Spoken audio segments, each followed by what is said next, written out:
બાદ તપાસના ધમધમાટની.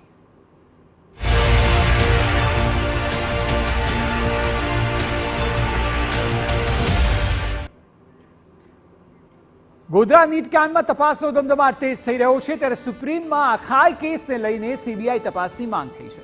સુપ્રીમ કોર્ટે નીટના તમામ મામલાની આગળની સુનાવણી 8મી જુલાઈએ કરવામાં આવ્યું છે, ત્યારે સવાલ એ છે કે શું આવનારા દિવસોમાં પરીક્ષા મામલે ચોંકાવનારું અને મોટું કૌભાંડ સામે આવી શકે છે?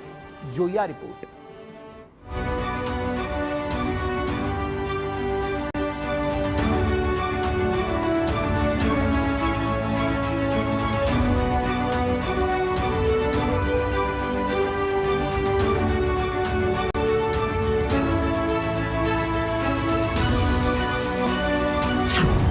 નીટમાં ગેરરીતિનો મામલો.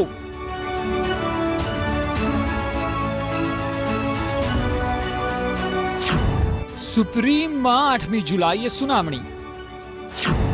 ગોધરા કાંડની દેશભરમાં ચર્ચા.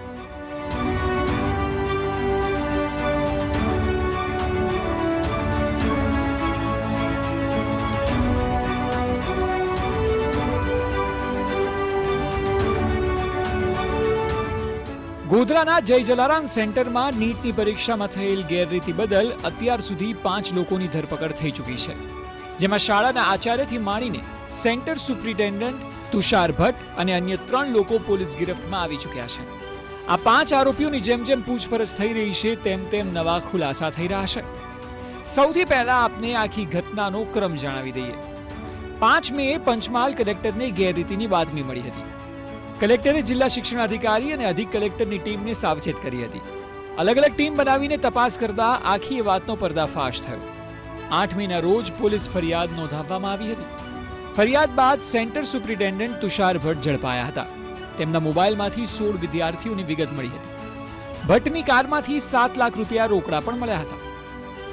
ભટ્ટ બાદ આરીફ વોરા અને પરશુરામ રોય નામના આરોપીઓ પણ ઝડપાયા.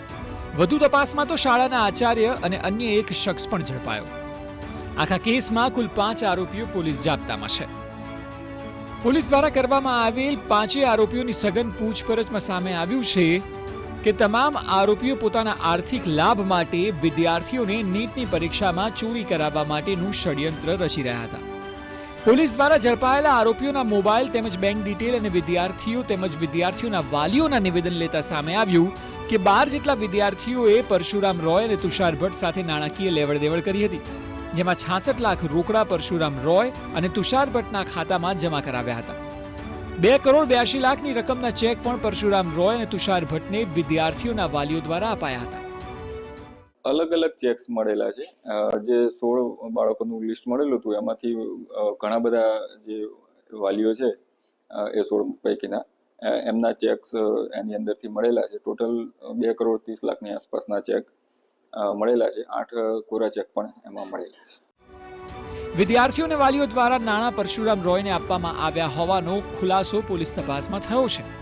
રોય ઓવરસીઝ નામની કંપની મારફતે વિદેશમાં મેડિકલના અભ્યાસ માટે જવા માટે વિદ્યાર્થી તેમજ તેમના વાલીઓ દ્વારા આ વ્યવહાર કરાયો હતો. આખા કેસમાં અનેક સવાલો અનેક ઊભા થઈ રહ્યા છે. જેટલા વિદ્યાર્થીઓને ગેરરીતિ કરાવવાની હતી તેમાંથી અનેક તો બહારના હતા, જેમ કે કર્ણાટક, ઝારખંડ, ઓરિસ્સા. આ તમામ લોકોએ ગોધરાનું સેન્ટર પસંદ કરવા પણ 10-10 લાખ રૂપિયા આપ્યા હોવાની વિગતો સામે આવી. સવાલ એ છે કે આ લોકો અહીંનું સેન્ટર કઈ રીતે લઈ શક્યા?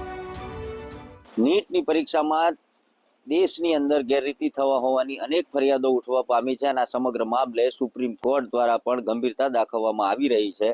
અને સુપ્રીમ કોર્ટ દ્વારા આ સમગ્ર મામલે જે 1,563 વિદ્યાર્થીઓ છે તેમની પરીક્ષા ફરીથી લેવાનો પણ નિર્ણય કરવામાં આવ્યો છે, હુકમ કરવામાં આવ્યો છે. પરંતુ ગોધરાની અંદર જે નીટની પરીક્ષામાં ચોરી કરાવવાનું જે સમગ્ર ષડયંત્ર હતું, જો કે તેમાં ચોરી નથી થઈ.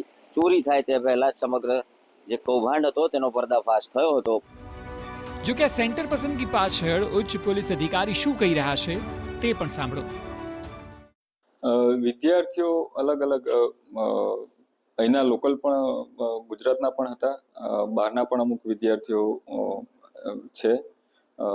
ગોધરા સેન્ટર પસંદ કરવા પાછળનું કારણ તો અત્યારે હાલ તુષાર ભટ્ટ જે છે એ પોતે આ ટીક કરાવવાના હતા. તેથી સ્પષ્ટ છે કે તુષાર ભટ્ટ પોતે આ ટીક જે કરવાના હતા એ કારણસર અને એમના કોન્ટેક્ટમાં પરશુરામ રોયના એમના કોન્ટેક્ટમાં આ લોકો આવેલા હોવાના કારણે આ સેન્ટર કરેલું છે.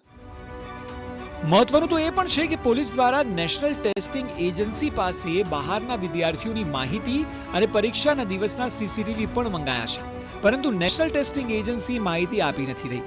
સવાલ એ છે કે આવું કેમ? સૂત્રો તરફથી જે માહિતી મળી રહી છે તે પ્રમાણે નેશનલ ટેસ્ટિંગ એજન્સી એટલે કે જે NTA કે જે નેટની પરીક્ષાનું સમગ્ર દેશમાં આયોજન કરે છે, તેઓ દ્વારા પંચમહાલ પોલીસને સાથ સહકાર તપાસમાં આપવામાં નથી આવી રહ્યો તે પ્રકારની વિગતો સામે આવી રહી છે.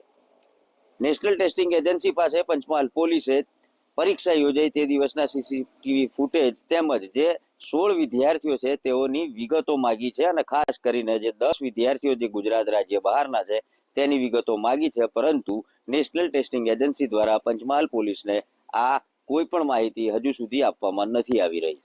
ત્યારે NTA ની ભૂમિકા પણ ક્યાંક ને ક્યાંક શંકા ઉપજાવે તેવી છે. નિકુંજ પટેલ, TV9 પંચમહાલ. આપને એ પણ જણાવી દઈએ કે ગોધરાના સેન્ટરનો મામલો સુપ્રીમમાં પણ ચર્ચાઈ રહ્યો છે. હિતેશજી કશ્યપ નામના શખ્સે સુપ્રીમ કોર્ટમાં અરજી કરીને ગોધરા સેન્ટર મામલે CBI તપાસની પણ માંગણી કરી છે. અરજીમાં પરીક્ષા રદ કરવા સુધીની પણ અપીલ કરવામાં આવી છે.